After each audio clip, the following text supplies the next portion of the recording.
So once again, I'll be recording the video today on the IELTS part 2 and the IELTS part 3 section. Okay, so as we've known that these two sections are very connected to each other. If you have been asked a question on tourism in part 2, it means in part 3 you have the chances of being asked the same question. So I have a few questions here on my computer. Okay, so I would be answering them, and then we will see what lessons we need to learn. Okay, so let's get started. Now, describe the person in your family who you most admire. That's the question 2. So now you have the question and you have 1 minute to prepare for this question. So what exactly are the things you need to say? Now you ask the question, describe a person in your family who you admire. Okay, firstly, you have to say who this person is, right? Like, how are you related to this person? Is this your mom or your dad or your cousin or your aunt? And then you have to say what effect have they done in your life? Like, what effect do they have in your life? Like, why do you admire them so much? You give, so in the process of answering why you admire them, you give some few examples, you give some reasons, and you give some personal experience. Yeah, this is very connected. I don't want you to be confused, by this, because when you are told you have to say who the person is, you have to give examples of what the person did, you have to give, reasons, you have to say what the person did in your life. I don't want you to get confused. Okay, these are highly connected to each other. You understand? So how do you connect them to each other? Now, firstly, you say who the person is. Oh, the person is my mom, right? So what's the relationship you have with this person? I already said that that's my mom, right? So we say, what has this person done in your life? Would say that maybe your mom, right? She took care of you when you were a kid. She loved you when you were a kid. She tried to, provide for you. She was there for you. She always tried to encourage you when you were small. And okay, that was what she did for you. Now, why do you admire her? Maybe you admire her because of some of her qualities. Maybe she's a gentle person. She's a never give up person. She's a person who likes to do new things. She's a person who likes to learn. No, you give reasons why. You give an example. You could say, for example, when the iPhone came out, and then many adults, the elderly ones, were not, related, to this technology. My mom, you could say, for example, my mom decided to give it a trial, to see what's up with this product, and she tried, and I could say now she knows how to operate the iPhone. You could give an example. It's not compulsory you give an example related to technology. Okay, so that's the process of describing it. You understand? So now that is what we're going to say. I hope you got it. I don't want you to get confused. If you skipped something, you could rewind the video to listen to what I said in the past again. Okay, so now let's go straight to answer the question. I'll try to talk for about 2 minutes. Okay, let's see what I could say in 2 minutes. Okay, now let's get started. So the person who I admire most in my family happens to be my dad. I love my dad so much because of his qualities and his characteristics. I would say my dad is a man of his words. My dad is a man who is ready to sacrifice everything he has just to make you happy. And I admire these qualities in him so much, and I wish I could be a parent like him. Okay, let me turn off my light. So I wish I could be a parent just like my dad is. I could remember when I was trying to travel to Germany, and I didn't have enough money to sponsor my trip. My dad helped me. No, he sponsored my trip, even though it was his last cash on him. He gave it to me. I felt so happy, and I felt so loved by my dad that he was able to give his last penny to me so that I could travel to go achieve my dreams in Germany. So I also admire my dad because he's a wonderful man. He's a man who loves to help the people, who loves to give to the poor. He's a man who, when he sees you down, he tries to encourage you, he tries to make you happy. So I would say basically the reasons why I admire my dad is because one, he loves giving. He loves giving, and he loves encouraging people. He loves, motivating people. And I think these qualities are what everyone should try to also emulate. Okay, now you could see how I answered the question, right? I tried to be as natural as possible, right? Even though maybe I didn't necessarily have to travel to Germany, right? But in the IELTS exam, you have to know how to cook up some interesting stories just to make your story heard. So you go what I said. I spoke about my dad, right? I spoke about his qualities. You understand? I said he was a good guy, right? He gave me his last penny when I wanted to travel to Germany, even though that's not true. So I also said he loves giving to the poor, he loves motivating people, right? And I also said I said something also. I also said that you could see I also made an example, which is very important. Like you have to make an example also. I said when I was about to travel to Germany, right, I had no money, but my dad helped me, right? So that is an example. It means that I was saying that I gave a reason, right? I gave an example, and this example is related to an experience. I hope you're not getting confused. If you're getting confused, I want you could pause the video and watch it again, or rewind again and watch it. Okay. So now that's the part 2 section. Okay, now let's see the part 3 session. Now in this session, as I said earlier, this session is quite connected to the part 2 section, in the sense that the part 3 session, you are asked to talk about the person you admire in your family. In part 2 session, in part 3 section, you could be asked to talk about family. You could be asked to talk about what makes a family happy. You could be asked to talk about who should be the head of the family, family related topics. You understand? So now let's say one question here. Okay, we have a bunch of questions here, but I would pick about 2 questions. Okay, let's say that could be asked in the part 2 section. Okay, now here goes the first question. Now, in what ways have families in your country changed in recent years? Okay, I think we already did this, but let's see. In what ways has family in my country changed in recent years? Okay. Now, I wouldn't waste much time by trying to prepare. I'll just say it. Okay.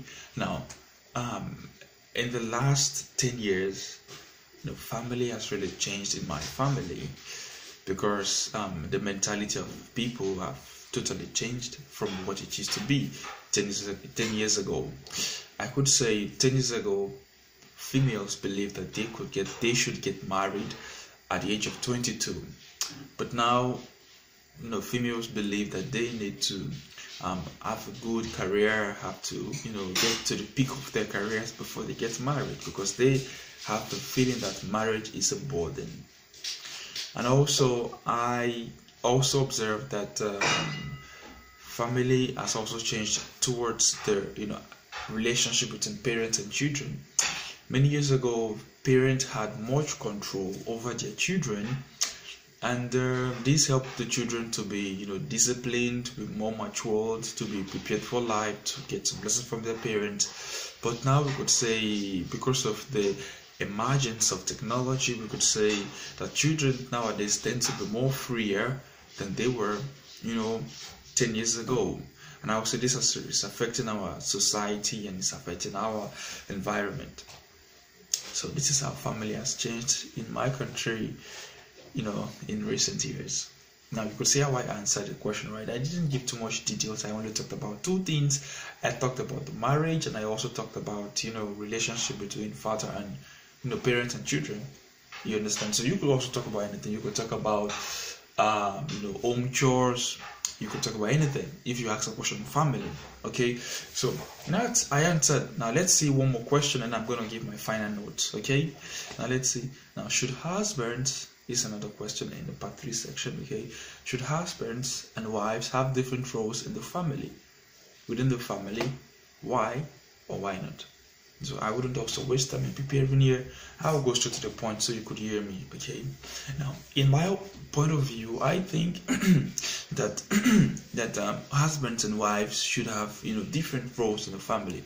Now the reasons are just because when everyone has his whole responsibilities and duties, there's gonna be organization in the family. There's not gonna be, fighting or quarreling, or saying, why didn't you do this, why didn't you do that, because it's gonna be clear. Okay, for the husband knows it's his own duty to, clean the floor in the morning. The wife knows it's her duty to cook the food in the morning. You understand? So I think that it's necessary 100%, because I could remember in my own family also we have this responsibility division, whereby my father goes to work to work for the money, my mother stays at home to cook the food, and we the children also, we go to school, and when we come back from school we try to assist the family. So I think husband and wife having different roles in the family helps the family to be more organized. It helps the family to be much more, packed together. You understand? So now I said that already. Now let's see one more question in the part 3 section, okay? Or maybe 2 more, just for you, so you could also see how I'm going to say it, okay? Now let's see. So what are which is more important to you, your family or your friends? Now you can see which is more important to you, your family or your friend.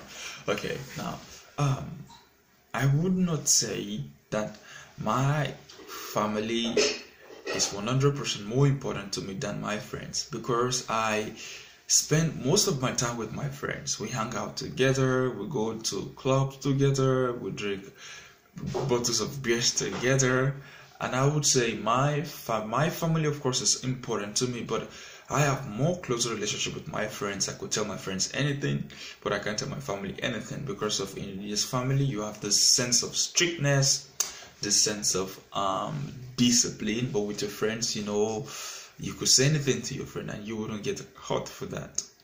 So I would say that I'm more closer to my friends than my family, definitely because of we have more intimacy, more closeness compared to my family. Okay, you would say that. Now let's see another question. Okay, so let's see another question. We have what responsibilities do parents have towards their children? Okay, so what responsibilities do parents have towards their children?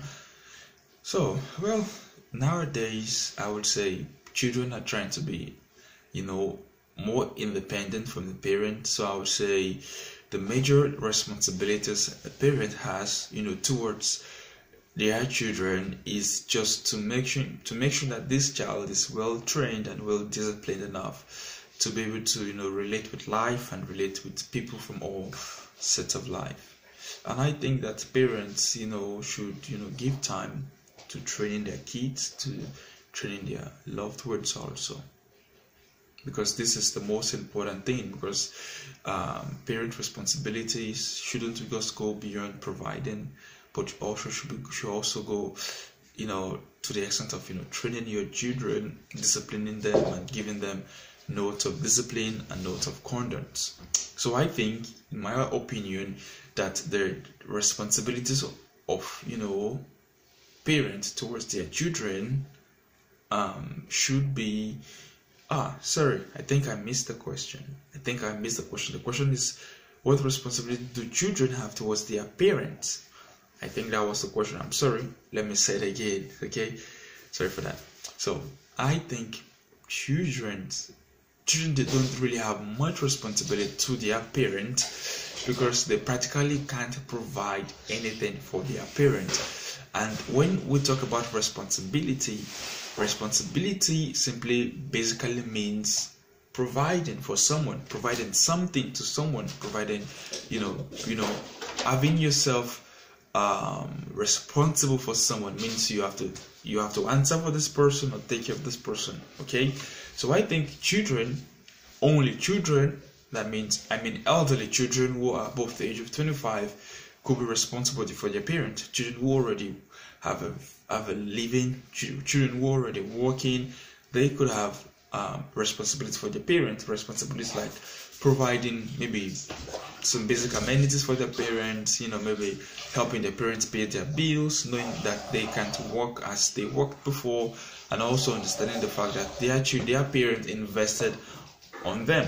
when their parents were working. So I think the major responsibilities children have towards their parents is just to, try to make their parents happy always, and also try to make them, give them some little surprises, and make them, especially the elderly children, try to, provide some basic amenities for them.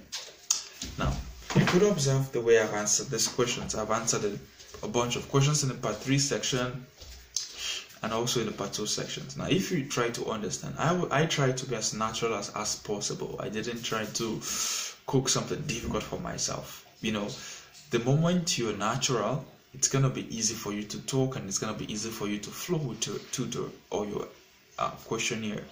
You understand? So I want you to be free, to be confident, and also to be natural as much as possible, because without you being natural, it's possible that you could get clumsy when you're walking. You understand? So in the part 3 section, if you observe how I try to give more details, I try to give examples, and at the end of my talking, I try to summarize everything back to the question.